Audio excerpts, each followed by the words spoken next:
Yo, it's your boy Sosa, ODH TV. We live with my bro Chris Mitchell, aka Chris. Make sure you capitalize all them shits cause he like that shit.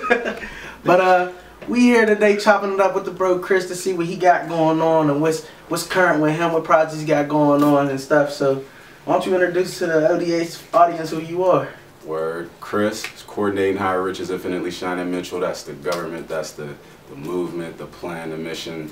That's all everything right there. Definitely. Shit. So it's been a minute since I've been chopped it up with you, man. We did songs together, you know, all types of stuff together. So what's been going on with you? You know, you've been quiet for a minute. The streets been asking where you been at. So why don't you tell them where you been at? I've been in the crib, dog. I mean, I'm always working, always writing, always like meeting up with other artists. You know what I'm saying? Shout out to Mars, shout out to Hubs, shout out Lee, D Lane, B White, everybody that, you know what I'm saying, I've talked to in the past couple of days. Big names. But always working. It's just, you know what I mean, I'm just not pressured to do anything for real. I like the art that's coming out in the city. I like what everybody's putting down, including yourself, my G. You know what I'm saying? My man been doing big things out here. So it's like, I'm more of a spectator. I'm a fan too. So I gotta take the time out to appreciate the art just like everybody else. Definitely. So start the interview off. Tell us about your last project that you dropped. Cause it's been a while. It's a lyrical exercise. Or you can let everybody know about all the projects that you dropped. You know. Oh yeah, you know what I'm saying. You know what I mean? Did the Daydreams of a Sleepwalker. That was my debut joint. That was like 2011. Yeah. It was like the lyrical exercise. I think that one came out like I believe it was 2012. Yeah. Because that's when I had first Brick had sold me a CD and stuff. That's when I first had found out about you. Shout out to Time Bomb. They was definitely showed love on that. Definitely. But yeah, that joint, that was a minute ago. But I was just like, I've been like chilling. I did like a lot of feature work.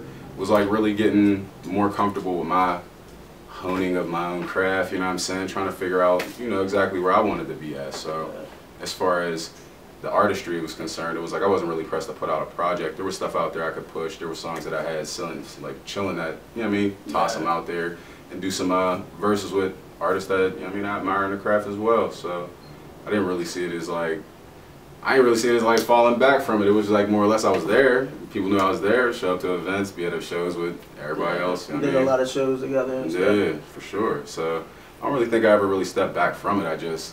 My view just changed of it, you know what I mean, for a minute. Definitely. So why don't you tell us when you started rapping? What was the moment in your life that made you realize that anything that involves music would be your career?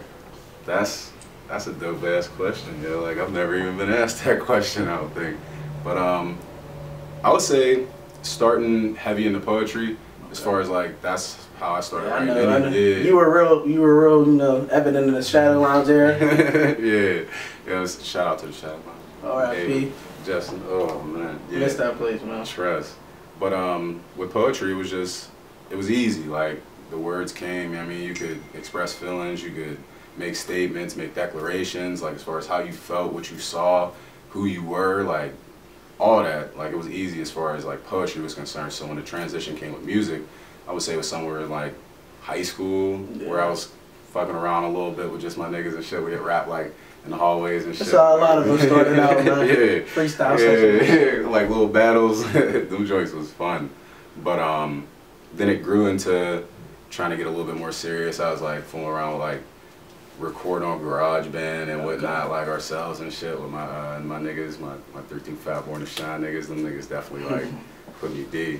You know what I'm saying? And then after that, it blossomed into what it is now. Like as far as like how I see it, what I want to do with it, in what ways I really want to try to progress with it. You know what I mean? As an artist, as a writer, wanting to learn how to produce, record people, pick talent. You know what I mean? Like it's so all over the place. Like there's no real way to just kind of nail it down to just one thing. So I'm just growing in the whole culture. Definitely. So I see you brought out some big names. B White, Shout out Lee, Hubs, Morris Jackson. B White was harassing me on Twitter the other day because of this jam me and him and Hubs got. Yeah, I'm gonna drop that joint soon, I guess. But yeah, I mean, like, cool dudes, you know what I mean? Good artists, dope, you know what I mean? Very, very centered in what they do and progress very, what I'm saying? As you see, everybody new music everywhere. It's always one thing I like about the Pittsburgh music scene, that there always is a lot of new music out. Like, I like listening to artists from my own city. Like, I've never been a mainstream dude. Like, you know, I kind of hate when an artist breaks into the mainstream, because it's like that musical, you know, talent, you know, all that content. That's a big word in my eyes, content. It just goes out the window. Like, you look at somebody like Wiz. Wiz was hot out here, man. Like, he made some of the most hardest music come out the cities, but it's like, as soon as you sound to Atlantic, your lane just switched. You know what I'm saying? Like, that's just you know, little stuff that I be seeing. You know, I don't know if you feel the same way, but I just feel like I like this. I always keep my ear to the streets as a fan, and you know, just to see what's going on. Because before music, I was a fan of music first. Trust. I mean, I feel like there's so many different ways to explain why that is, as far as like the whole Wiz situation and whatnot. He's appealing to a bigger audience, so his music has to be more broad. So sometimes people don't understand that in a business sense. It's, I mean, he's got to make his money, you know what I'm saying? He's doing it well. So I look at it like, how could I do what I want to do and figure out my own way of doing it like that? You know what I'm saying? Not the same exact way, but my own way, to where I'm comfortable, where I'm set and feeling like my art is paying me back. You know what I mean? So I noticed you said you did poetry. That's how you really got your start. And I just know from experiences working with you for the past year and a half that you're more than a rapper. Like, in Pittsburgh, we have a lot of people that are just rappers. That's all they know how to do. You're talented and more skilled in other areas. So why don't you explain some of those areas that you're talented in as far as it comes to music? I would say it's just like reflexes, for real, shit that I hear, and I guess it's like more so how I hear it, other people hear it that way, so it's just I can hear shit to be more relatable, I guess.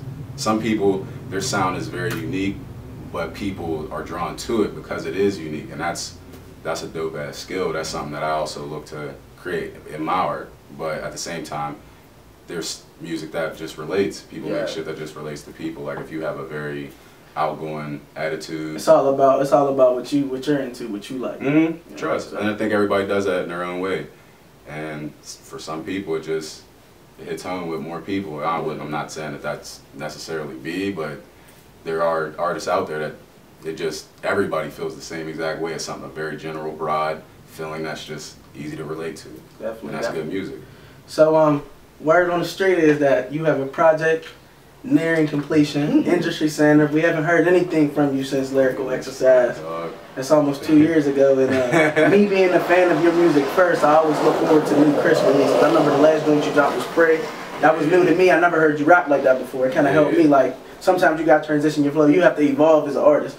So why don't you go ahead and tell the people a little bit about Industry Standard and what we can expect from that project? Industry Standard was kind of my way of just like, for real, dog. I was giving the industry a finger, for real, in my own way. It wasn't like in a bad way. It was like basically a vocal fuck you. Yeah, you know what I mean? Take songs that people would know, past or present, that they could relate to. Be like, oh shit, I remember when this joint came. And then after you hear it, it's my own impression of me in the way that I would like to transition that beat into words and phrases and shit like that. You know what I mean? How I basically navigate my thoughts and feelings on that track, and it'd be original. Okay. But Industry Standard in itself is just taking the whole idea of like, all right, why am I gonna try to fit a mold? You know what I mean? Yeah. I can make decent music on shit that was already in the industry. So, how many tracks can your fans expect from Industry Standard? Man, I did like probably 20 to just pick how I was going to narrow it down to basically the elimination process. Yeah, 10 to 12. I'd say 10 to 12.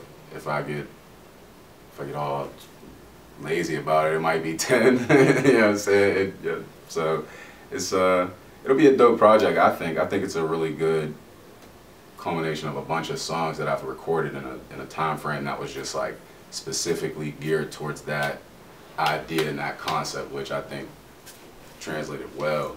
So I don't know when it's getting released. I can't give you no date, man. I swear I'll say tomorrow, and it'd be like, you know what I mean? But I'm gonna put a deadline on myself for it and get it out there, just because I feel like it'd be good to get it out there. You know what I mean? And it's a lot of joints that I'm performing now, so people are hearing it already and have been hearing it. So the joint like Fade Away. Yeah, we heard Fade Away. Those are some of the singles that you dropped. Yeah, the Cream joint on the Wu-Tang beat. So there's a couple of joints out there definitely floating around that people already gave some good feedback on that I want to just let that buzz a little bit more.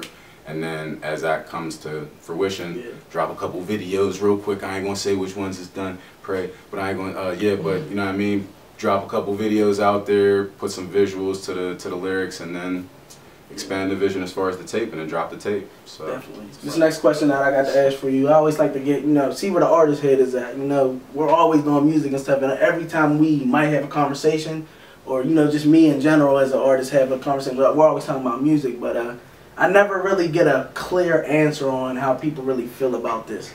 So I want to know what you like about the Pittsburgh music scene, and what do you feel as if can be changed so we can improve? I feel like what I like about the Pittsburgh scene is that there are so many different disciplines out here that cats are going into, and they're killing them. Like rock, indie rock, there's black artists that are just specifically making beats like in certain genres. You got techno, everything, like they do everything. It's not just hip-hop music. So there's so many different facets of the music that you can get into in the Pittsburgh scene. The thing that I be jaded about is that it doesn't naturally combine, you know what I mean? Like those lines don't cross already. Like I started making music with a live band, and that was by accident for real. It was just like I came to a couple shows. My nigga Fresh, shout out to Fresh, he was he had already been performing with them, and then he was like, "Yo, come up here and do a verse," and I was like, "Oh no, what? All right, I mean, got my verse right real quick. Went to go spit, and it was like, that's when I knew I wanted to spit for real. Like that's when I was like, I'm ready for the show shit. I'm ready to do this. Like for real. You've done a lot of shows in Pittsburgh. I remember my most memorable show moment from you was when we did the Diamond Showcase last year. Yeah. That was one hell of a night. That was like I don't know about you, but that was my first time saying like, damn, I'm really doing this shit. Like I'm really doing what most are afraid to do. So, real shit. And you did your thing. You end up taking third place. Yeah.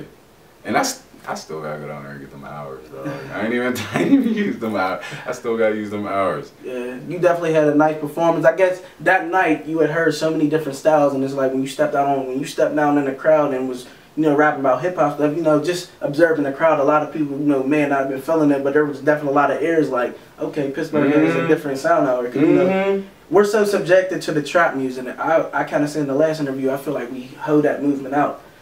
Cause trapping, like to be real with you, trapping, when niggas was trapping and stuff, like it didn't used to be as international as like vocal as it is now. It's like niggas, it's like that's a lane for niggas to make it now. Like you have to be a trap nigga to make it, which I feel is completely absurd. But I feel as if that's the lane that you got to take now. And it was dope when I heard Lyrical Exercise. I was just a regular dude trying to hear some new local music. Was down Time Bomb, just buying some clothes and stuff like I always do.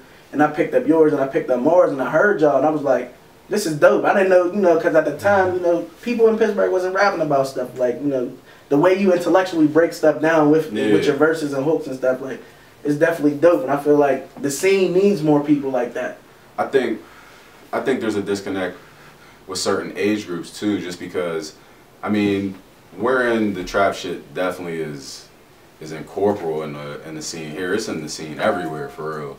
And that's kind of the backbone of what hip-hop kind of was for a period in time. So it's like you gotta kind of pay respect to it, but at the same time it's not everything. And there's some trap rappers that are out there that are spitting that same knowledge that you're hearing in some of these backpacking songs, and it's like cats is looking right over it and hearing what they think they're hearing, you know what I mean? Yeah. So I think the game is always spit in different ways, and it's like I think at one point in time I didn't have an appreciation for trap music for whatever reason, and it was only because it was like I thought it was so negative and how it was processing the information that they was really giving, which was just talking about it, telling it exactly how it's happening or exactly how it is. But at the same time, it's like I think sometimes people are looking for more so solutions, you know what I mean, to whatever it is that we're saying that we're stuck in and whatnot. And I think that style of music is definitely, it pays respect to just the struggle in general. I think sometimes some cats just go overboard. Definitely. They really don't have a view of what it really is, you know what I mean? But I don't know. As far as like the thing that I like about, you know, both sides of it is sometimes they do come together, and when they do, it's dope as shit. And when you just hear it clash, it's just like it's like y'all, all the progress that y'all made, y'all just backtrack. I see a lot of backtracking in the scene. Like, people will get so far, and it's just like one instance or just one situation just might. I like to see grind. I've always been a grinding dude, from being on blogs to doing every show I could to doing every radio interview I could. I love to see the grind of local artists, and I just don't see that a lot. And I feel like there's so much cockiness out here. Niggas just feel like, you know what I'm saying, niggas get a little bit of shine and then they don't go as hard anymore. And I feel like the Berg, everybody can say the Berg this, the Berg that, the Berg don't support. I feel like the Berg would support us if we gave them something to support. You know? True. If we gave them, like, I hear all the time, you know, just talking to people, you know, just like I said, being a regular dude in these Pittsburgh streets. A lot of people don't like that, you know, like I'm not just gonna say trap, it's just that I'm gonna say bullshit rap. A lot of people don't want to hear bullshit rap. A lot of people, I would support Pittsburgh, but I don't really hear nothing from it. But the thing about it is, to the flip side of that, people say they will support Pittsburgh, but I don't see you at these shows.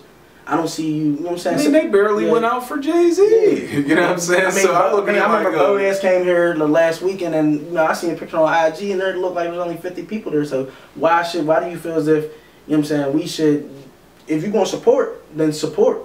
You know, I think sometimes that's all the artists need. Sometimes is some support. You know, that'll go a retweet or just you did a good job will go a long way for somebody. It's all, you know, self-esteem, everything. True, definitely true.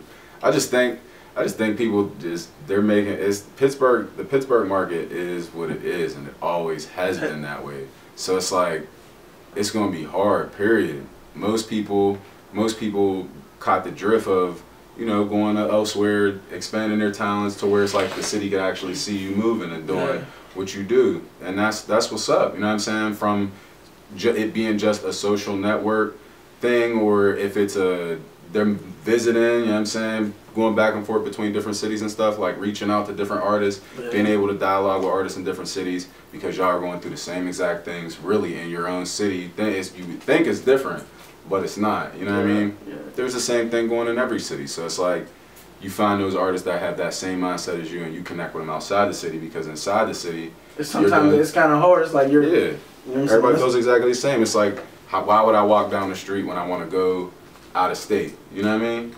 So I can't blame them, but at the same time, it's like it's just negative energy that you could either look at it and find a constructive way to change it, or don't deal with it at all and get your situation together, and then try to do it from your own standpoint, to where it's like you have what you want to do. You know what I mean? Backing whatever it is whatever your points are to change the scene. And I think there's a lot of people with that power right now in the scene. Like, you doing your own thing, bro. Like, it's like how people position themselves to do what it is that they want to do and create their own art, and be able to look at that and be like, basically expand on your movement. Yeah, you know what I mean? Everybody has that ability, and I think it's a good thing. So it should be explored way more, as far as from the artist's perspective, because I think sometimes as artists we look at who has these, I guess, quote unquote, keys to whatever doors, and we're like trying to figure out how can we figure out who these people are, when really the door's not locked. You know what I'm saying? It's not a locked door. You could walk up to that door yourself and turn the handle and go right inside. You know what I mean? So I think as artists grow, which I've definitely seen, every artist that I've named, every artist that you've named, that are all progressive artists, to where it's like they're doing their own thing to get to them places without having to do as much, or just to be able to create their art at their own pace and work their system. And it's working for them, and that's what's up. I just think perseverance and faith will get anybody there. For real, for real. You gotta believe in yourself. I'm gonna need a 16. It don't matter if it's anything that you got in your head or just off the top. That's some dope bars. Let me see. That's how we get down to ODH. We all about them dope bars. I said, check. Up and at 'em. Obstacles in my way all get broken down into atoms. Inquiries about my business, it constantly keep me laughing. I ain't got time for drama, I'm low key, but I still could chew the flesh off a piranha. My word, Leads my veins and stains the lines of my composition. Local with global aspiration proves my mind's different. Upheaval of chains on the minds of people when I'm liberating your soul and the devil's attempts are feeble. I'm problematic to fake shit. Even though I don't rock a chain, shining a rhyme and connect to the jewels that I know I set in my brain. Not gasped by the opportunity. Share my life in these verses. Submerged in purpose is perfectly balanced when I am doing me. Minutes amounts to its hours. In the days that the week could never come out of. Troubled soul found golden pages laced with unconscious thoughts. Coupled with instrumentation, my feelings of being out of place has now found a spot. Fuck what they talking about. Infinite is in my moniker, so never count me out. I keep my chi balance and compete with ease, cause it's me I challenge Chris in the mirror like who they fucking with. Chris motherfucking Mitchell, that's all you got to say. That's all you got to say. My man, I already knew what you was hitting for. I had to introduce the people to that. So before we get up out of here, why don't you let people know where they can find you? You can find me on SoundCloud, C.H.R.I.S, or me, Chris Mitchell. That's M-E-C-H-R-I-S, M-I-T-C-H-E-L-L. That's also the Twitter. That's also the Instagram. C.H.R.I.S on Facebook, or Chris Mitchell. And yeah. Definitely.